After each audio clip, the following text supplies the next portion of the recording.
probably just because I'm bad at looking, but after scouring the Discord server for the House Tower Defense 2, I found no helpful tips. So in today's video, I'm going to be sharing tips that I discovered while playing in the early game. So welcome to tips you need to know while starting off in the House Tower Defense 2. Apparently there's this new thing that was not previously found in the game the House Tower Defense 1. It's the factions, which if you see right here, click on it and you will see different types of teams. There's also a few teams that we did not see in the House Tower Defense 1, being the Omni team. But right now I'm working on the Undead team, so let me show you guys how it works.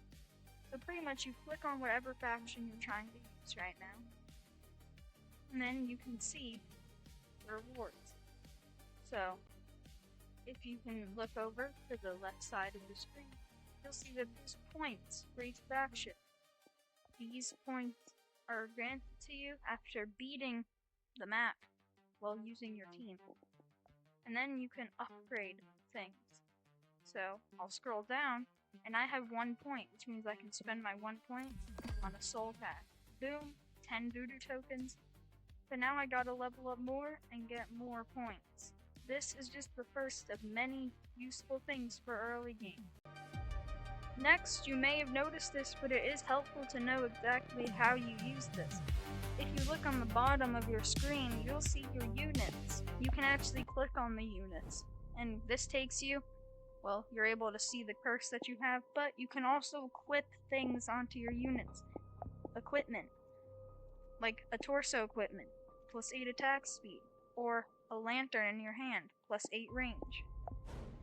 So this can be very useful, but I'm pretty sure you don't get to equip it on all your units, yeah.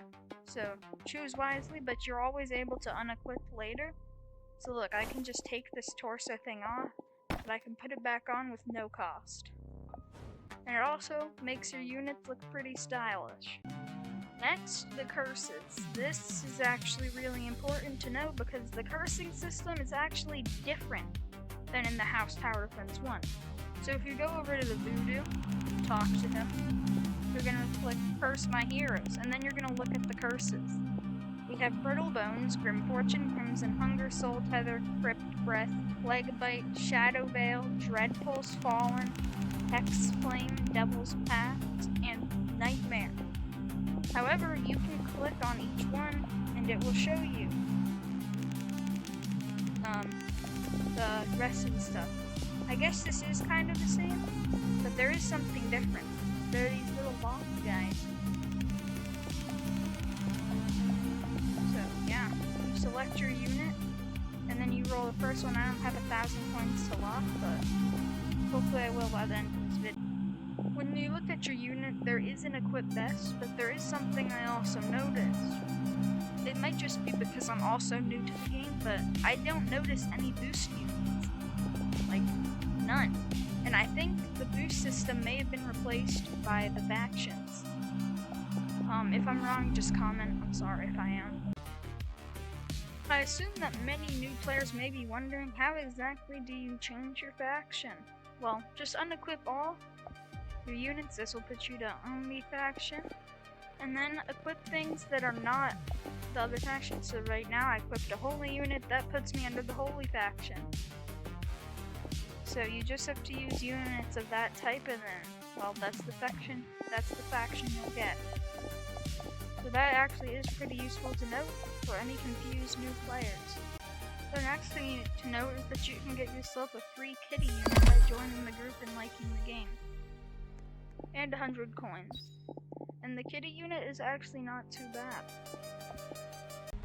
This next one is very useful for advancing in the floors. I know I was confused when I started to advance, but how exactly do you get to floor 2 from floor 1? What you're going to want to do is head to floor 1, then you have to beat the kitchen, the basement, and the bedroom. You have to beat all of them. But then an important thing to note is that on all the floors, if you don't have much time, well, luckily this game made a free-to-play fix. You head into your match and you press start like any normal game. In this next part, in the House Tower Defense 1, you could go up to 2x speed, but it cost Robux. Now you can go do 1x, 2x, and 3x speed, all for free. That is actually quite helpful when you're on a time crunch. From the looks of it, the curses don't appear to be as rare as in the last game. I mean, I got Devil's Pact on my third curse. But look, the most common one is 16, and then the Nightmare is 1%. However, that's not too big of a difference, so, I think they might be a little bit easier to get. It is also very useful to hover over your units so that you can see what they do. For instance, my Rotten Royalty, it is a multi-target. It has 2 beams, and my Cultist has a Nectron beam, but it's a single target. Vago shoots poison. Frank uses a melee weapon, and then Kale is a splash damage. So it can be very useful to look at your unit's tags in early game so that you know what you should equip. Thank you guys so much for watching to the end of the video. Like, subscribe, and I'll see you guys in the next one, if you are in the next one.